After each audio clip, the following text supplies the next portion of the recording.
When I joined the technology side, I came to realize that there's a very different way of thinking about the relationship between the provider or the business and, say, the customer or the patient. And it's really one that is much more about co-producing, co-designing, really working together. And that really plays out in the way in which we think about, for example, digital health, digital technologies, or virtual care. Welcome to the Big Unlock Podcast, your leading source for insights and best practices on the digital transformation of healthcare. Join host Patty Patmanabhan, CEO of Damo Consulting and best-selling author of Healthcare Digital Transformation, How Consumerism, Technology, and Pandemic Are Accelerating the Future, in conversation with healthcare and technology leaders.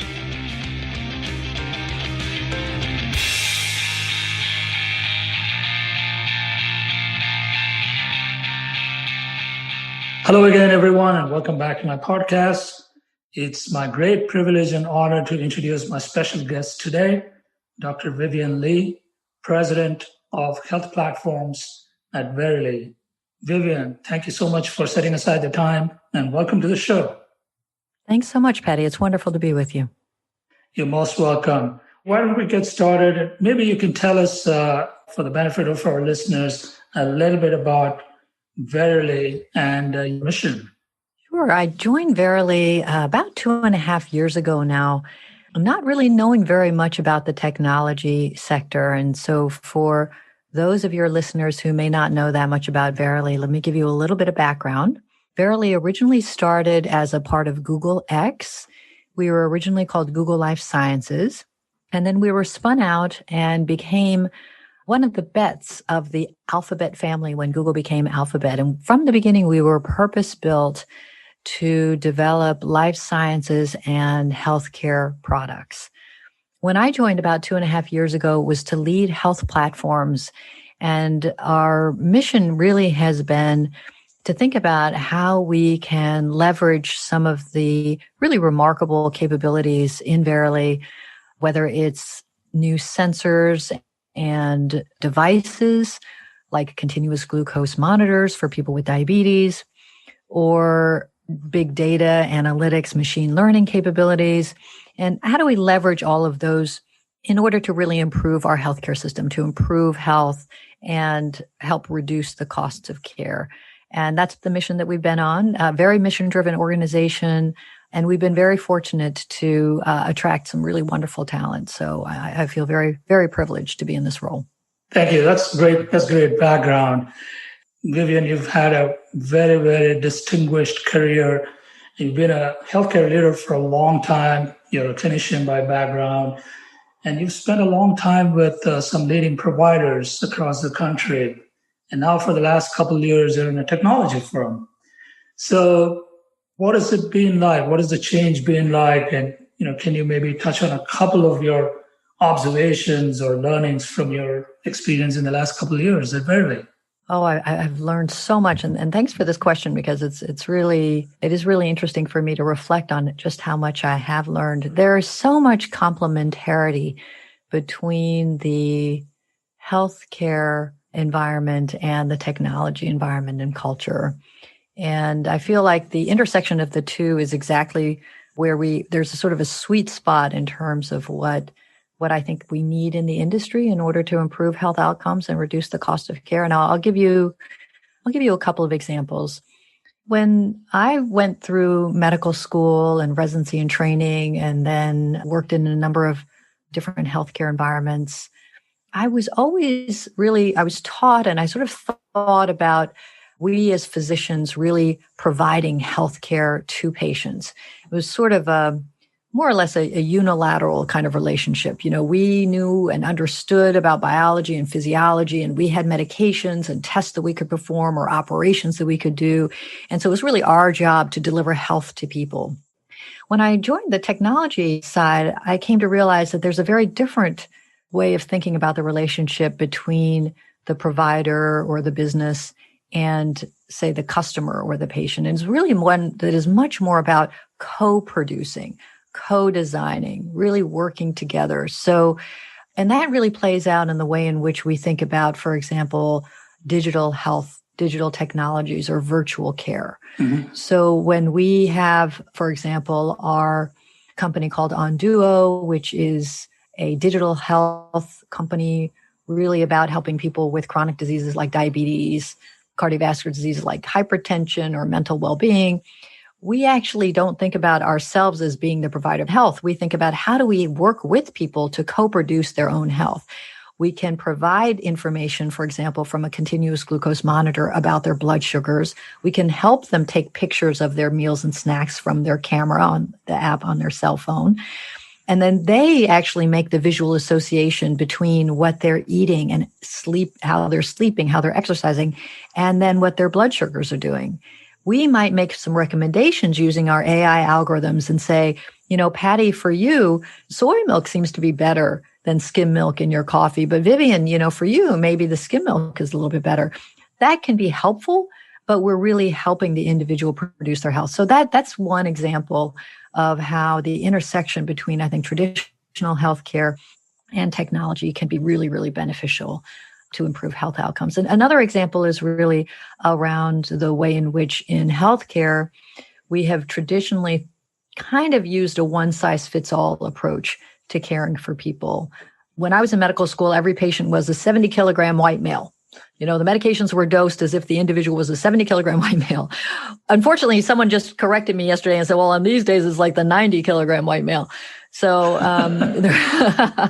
which is not a good direction to be going with.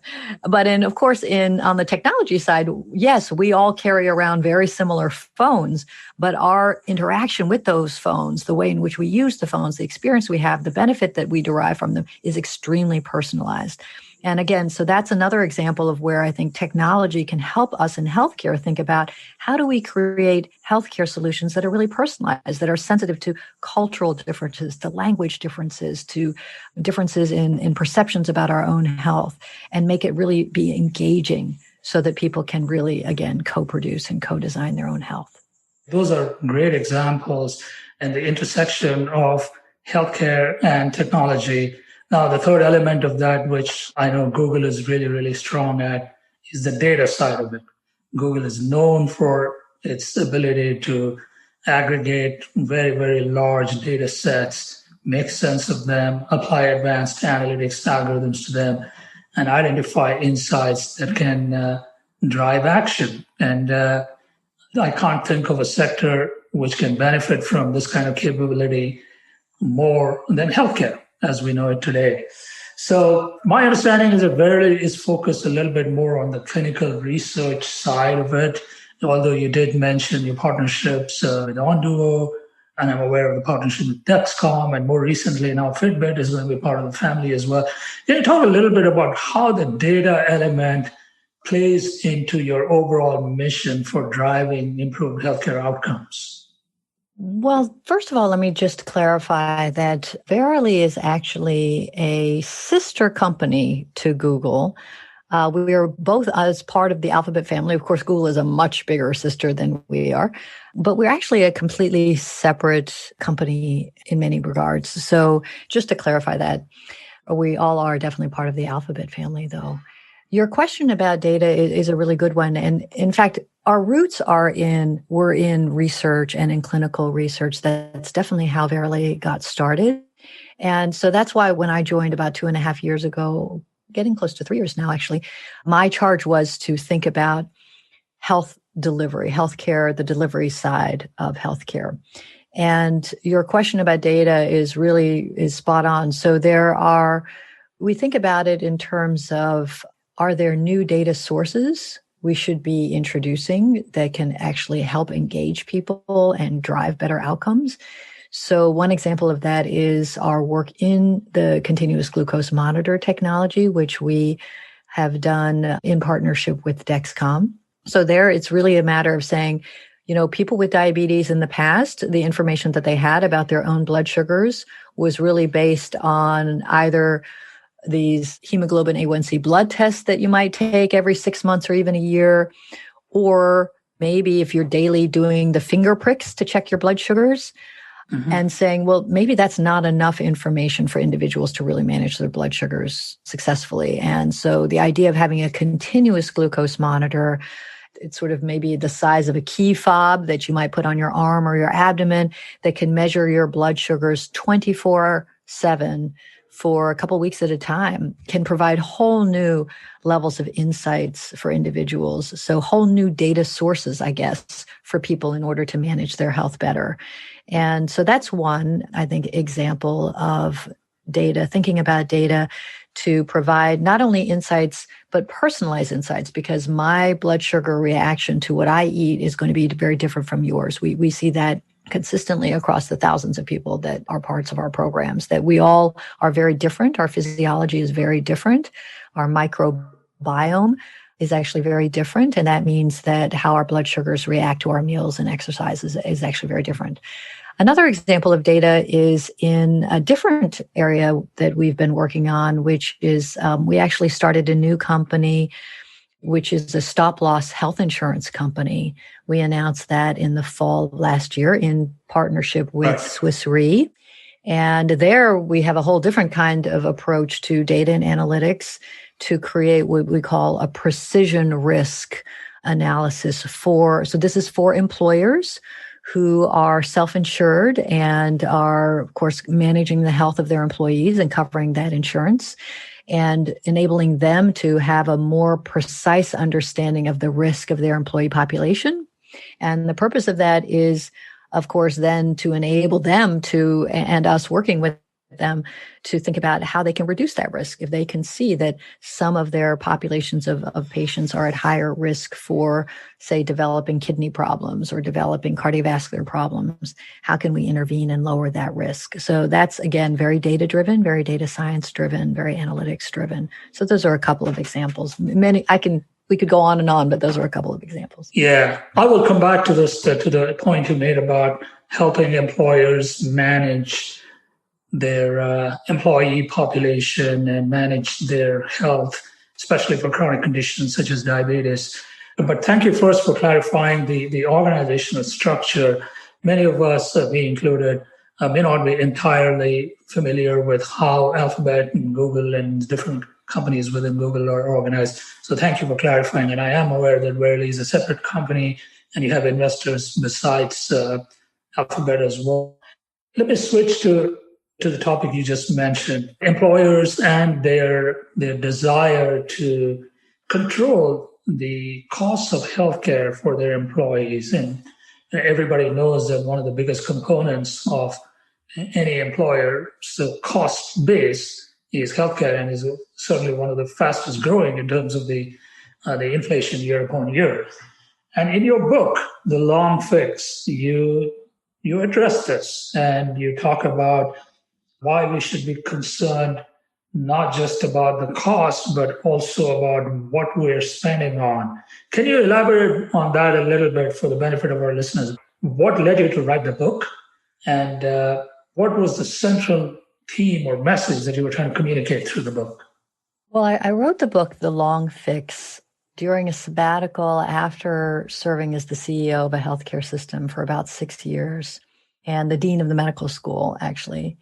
And the audience for The Long Fix was really the general public, people who wanted to understand, why is it that our healthcare system seems so dysfunctional? Why is it in the news all the time? And why is there this fundamental paradox of healthcare in the US, which is that we spend so much money on healthcare in this country. We spend about 2 to 3 times as much per person on healthcare than any other high-income country in the world. And yet, when you look at our health outcomes, we're really at the bottom of that list of those high-income nations for the most part. And so how can that be that we are overspending and yet underperforming? And one statistic, for example, when people say, oh, I can't believe our health outcomes are really that much worse than, say, Germany or Australia, and it actually, if you look at longevity, that's one of the measurements. I mean, how long on average are the babies born today going to live? Right now, the current projections are 4, 5, or 6 years, not months, but years less than the average baby born in Italy, in Japan, in Israel, in Australia. It's really stunning. And so I really wanted to understand this question And I wanted to offer some thoughts about how we could actually get to a much better place. And those thoughts were not my own thoughts. They weren't just figments of my imagination. They were really lessons from across the country where there are fantastic examples of much better performing health systems, much better ways of, say, thinking about improving health. And I wanted to share those successes. And so that really was my overarching goal in that book. And one of the targets was employers. So I have a chapter just dedicated to employers with this, I can't remember, I think it's a 10-point action plan at the end. Employers, as you know, cover healthcare for half of all Americans. So they're a very important group of individuals who really need to understand how to bend the cost curve for their employees and keep them healthier, that they're very, very financially and operationally motivated to do that. And yet they really haven't had the tools. And so I wanted to provide in that chapter some really fantastic examples of how employers have worked together with healthcare systems to not only get better health outcomes for their employees, but actually lower their costs of care, get those costs down. And we actually, from interviewing people and from talking to people, I actually put together basically an action plan. So those are some of my motivations, and those are some of the areas that I talk about in the book. And there have been several examples of employers finding success with addressing maybe specific conditions such as diabetes, for instance, and partnering with companies such as the ones that you're associated with. At the same time, maybe this is also a good time for us to talk about at least one experiment that didn't turn out as expected, which I'm talking about Haven. And I was curious to learn what are your thoughts on that, because the whole model was essentially what you just described, which is to take control of the cost and try to influence it as employers by looking at it holistically and trying to find ways to bend the cost curve and to improve the outcomes. I'm just curious to know your thoughts on that, what we may have learned from that. I think that we're starting to see analyses of that, and I'm sure there will be many, many case studies written across business schools all over the country about lessons learned there. I do think that for me, when I was really studying this space from the perspective of having been an employer, when I was at the University of Utah, of course, we had about, I think, 15,000 employees plus their dependents. And we actually had a health plan. Initially, was just for our own employees and for some Medicaid members that we were responsible for. And then we actually took a commercial license and became a commercial health plan because so many of the employers in our community were really interested in how we had been able to reduce the cost of care. And it was really from that work and then interviewing around the country people that I thought that it became very clear that as employers, we actually really have levers for driving change in this country that we're just not tapping into. So one of the stories that I talk about in The Long Fix is this story about what happened in Seattle at Virginia Mason Medical Center when one day the chair of medicine there was informed that 4 of the big employers in Seattle who had been sending their employees to Virginia Mason Medical Center for their care were going to stop doing it because they were too expensive. And those employers were people that we all know about, like Starbucks, Costco, Nordstrom's, for example.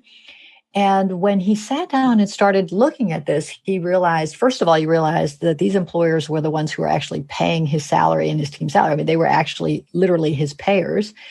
And secondly, he realized that the relationship between them and the employers really needed to change. And the employers realized that healthcare was like a supply chain issue for them, that if they couldn't get good healthcare from Virginia Mason, their employees couldn't work. It was just like if you couldn't get a chip into the Intel factory, business would just stop if their employees couldn't work.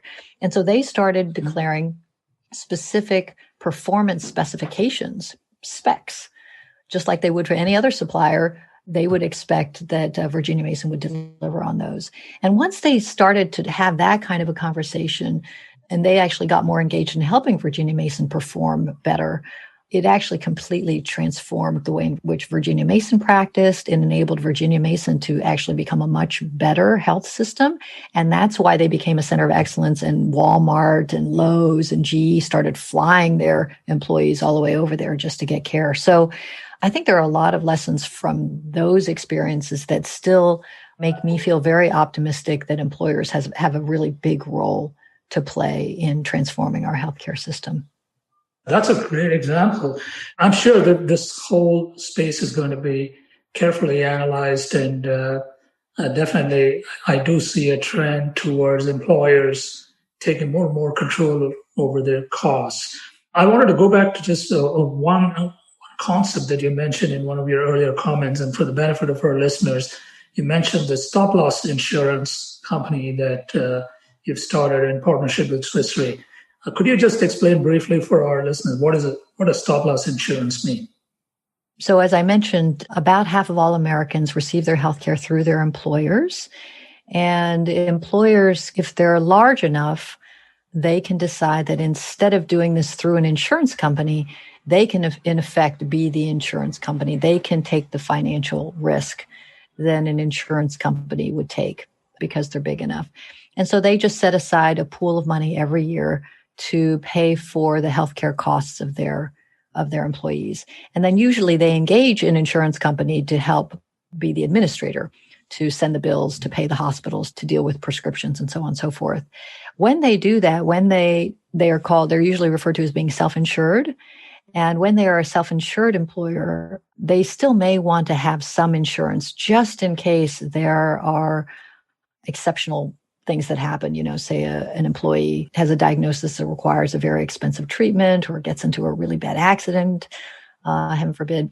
And so that's called stop-loss insurance. They'll take out an insurance plan just to cover really high costs of care for individual employees. And right now, typically when we do that, I'm just speaking, as an employer, if we buy stop-loss insurance, it's usually there's just a set cutoff. So we'll say, we just want to insure against any claim that's over, say, $150,000. If anything's above that, the insurance company will cover it. And it's kind of a one-size-fits-all. And what we've been doing is really thinking about it in a more precise way, saying, well, some people in your population may be at higher risk for having a really expensive condition. For example, they might look like they might need a transplant, in the next year or two, whereas others, the statisticians would tell us, the actuaries would tell us, is a very low risk. And so we're starting to basically look at this space and refine it and make it a lot more precise. Right. And again, as I said, that enables us to identify those people who are at high risk that we could potentially lower that risk and maybe keep them from needing a transplant if we can actually intervene early enough. And that's really our goal. Another great example of applying data and advanced analytics to try and influence costs, really. Switching back to digital health and technology, one thing that I find is healthcare traditionally, and you know this better than anyone else, is cautious and slow for very good reason, for patient safety and a host of other issues. Technology, on the other hand, and especially Silicon Valley-based technology firms, they move very fast, move fast, break things, fail fast. These are the kind of buzzwords that drive the way they do business. How do you reconcile these two instincts in your role and given your background when you're trying to really accelerate the pace of change, but at the same time do it in a risk-contained manner? That's a really interesting question. And in fact, we've really seen it in the last 9 months in response to COVID. So back in March, when it was really clear that we needed a lot more lab testing, I don't know if you remember when all of us started to go into shelter at home and, there was just such a shortage of testing and we just could see the numbers taking off, but we just didn't have enough information about what was going on in the country because we didn't have enough testing. Our company was drawn into that and Verily began to build these community-based COVID testing centers, starting in California and then all over the country, often in partnership, for example, with Rite Aid. And we actually turned almost overnight into a company that, we're full of these data scientists and we have laboratory scientists, some clinicians, and all of a sudden we were becoming PPE experts and printing out barcodes for lab testing. It was really remarkable. And the pace of that change, Patty, was just fantastic. And our team in the health platform side, really, we were reached out to by a number of employers, because obviously we work with so many different businesses, and said, well, how can you help us now during COVID? And so very quickly, we were able to stand up a whole new business. It's called Healthy at Work. It helps employers keep their employees safely in the workplace or bring them back to work safely. It includes everything from the app that has them check their symptoms, helps them order their lab tests. We actually will send people in to do the testing, or you can do it yourself. We have kits that do it. We built this entire business, hundreds of thousands of employees now using our program. And it was done in such a record speed. I mean, I myself found it really remarkable. Our engineers worked 24/7 to write the code, our quality people, our FDA approval, regulatory team, just nonstop. And so that pace, I think we saw that a lot across the whole country, the private sector really stepping up. Look at how quickly vaccines have been developed. It's just really fantastic. Right. At the same time, I think what you're asking is sort of the balance, the yin and yang of that. And I think that it is really important that in companies like Verily, we do have seasoned healthcare executives. And so I feel very fortunate to be a part of Verily. My chief clinical officer is a longtime physician, Vindell Washington. He was the national coordinator for health IT under President Obama. We're very fortunate to work with Rob Califf, who was the former FDA commissioner under President Obama, who now works with us and with Google Health. And so I think we also have that element of a deep understanding of healthcare and recognizing that healthcare is different from many other industries, and that it's also very vital. It's really vital for us as a health technology company to protect the people that we care for and to maintain that trust. And we need to earn that trust, and then we need to maintain that trust. And that's something that we all learned in healthcare as clinicians and people caring for people, making very important decisions with them. But it's especially important in the technology sector, I think, especially these days. So I think we have to balance each other. The speed is absolutely essential, but that the great care that we take and that maintenance of trust is absolutely vital as well. Yeah, that's well said. I can certainly appreciate how when the challenge is thrown at us, we can turn around and do things that we didn't think we could do. So I heard someone make a comment the other day. The pandemic has taught us that we're limited not by what we can do, but what we think we can do. So to your point, coming up with a vaccine in 9 months, I don't think anyone would have said a couple of years back would have been possible. Similarly, the alacrity with which we've turned around and responded to the crisis and PPE production and the testing and all of that. These are, I think, fantastic stories that we can learn from if we look deeper and find out how, as a community, we all got together and really overcame this challenge. A lot of it written about that. So we're coming up to close of our time here, and I just have a couple of quick questions. Firstly, I want to touch upon the outlook for digital health startups. Digital health startups have been raising a lot of VC money, and many of them have gone IPO, and all of that continues to look very, very strong. The outlook seems very, very strong. In your observation, is this directly a function of health systems transforming themselves and really picking up the pace of change? Or is this more of a longer-term outlook with the sort of thinking that, this is going to happen sooner or later, so we're going to make our bets now and wait for it to happen? So my question is it already happening and that is what is driving this activity? Or all this activity in anticipation of something that we all expect is going to happen? Well, COVID is definitely accelerating everything.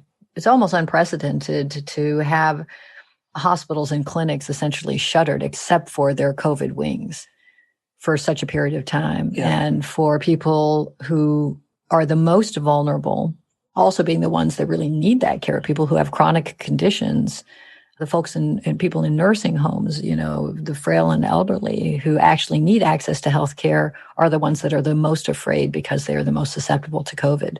So in that kind of environment, it became obvious to everyone. Obviously, you can see from the telehealth numbers that pretty much overnight, every healthcare system developed a telehealth offering.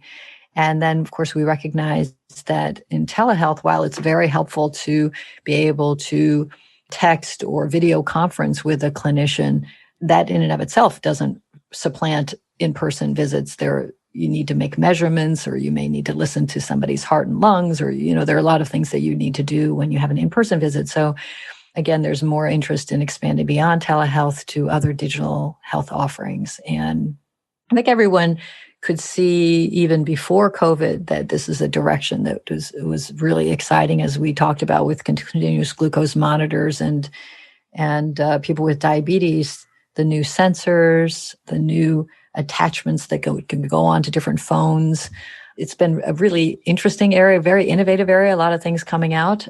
I think most of us think that it's still probably relatively early. I think that what will be developed in digital health is just going to be pretty phenomenal over the next few years. I can't wait. I'm actually really excited to see what happens. And so I think there's just an enormous excitement, and some of the barriers to digital health in terms of reimbursement and some of the regulatory issues also fell down overnight with COVID. Now, it's not clear that those are going to stay down forever, but I think that also freed up the market probably a little bit more. One thing that's important, though, that I do want to mention, Patty, as we talk about this is I do think it's very important that innovators in digital health think just as hard about innovating in terms of the way in which they're paid as they do about the products that they're doing. And I'll give you an example of that in our own work. So in Onduo, our disease management platform, ordinarily, in healthcare, it's very much a fee-for-service model right now. That is one of the themes in my book, The Long Fix. It's we really need to move from this model of paying for people to do things to us in a fee-for-service model, more procedures, more operations, more imaging studies, and so on. And instead think about, are we really getting better health? Are we actually getting healthier with all this treatment and rewarding, better health? I think the same thing is true on the digital side, that instead of recapitulating some of those weaknesses of our current healthcare system, instead of saying, oh yeah, pay me every time I click or text or video conference, instead, maybe we should get paid for showing that we're actually improving health outcomes. And that's what we've done actually in Onduo. We've had several contracts with payers and said, you know what, we only want to get paid if we are actually showing you that people with diabetes have better blood sugar control, people with high blood pressure have lower blood pressure, that people who need their eyes checked and their kidneys checked because they have diabetes have had those things done. And kind of putting our money where our mouth is in terms of really moving from fee-for-service to a more value-based model. So I'd like to see digital not only transform care, but also transform the way in which we pay for care, the business model of healthcare, because I think that's really where there's a huge opportunity. Yeah, I couldn't agree more with you. And that really is the opportunity ahead of us. Well, we are out of time. I have just one last question at a personal level. What are you currently reading? Oh, what am I reading? I just finished the book Team of Rivals, which is the book about Abraham Lincoln. And that was partly motivated by, so much of what happened in the summer and the fall, Black Lives Matters, and just really wanting to think back about that. I actually am reading something called 7 Brief Lessons in Physics. My daughter suggested this, by Carlo Rovelli. I'm reading that on my phone. It's beautiful little vignettes about physics. And I'm also reading Bill Bryson, who's one of my favorite writers, just to distract myself. I'm reading Made in America is the one I'm reading now. Fantastic.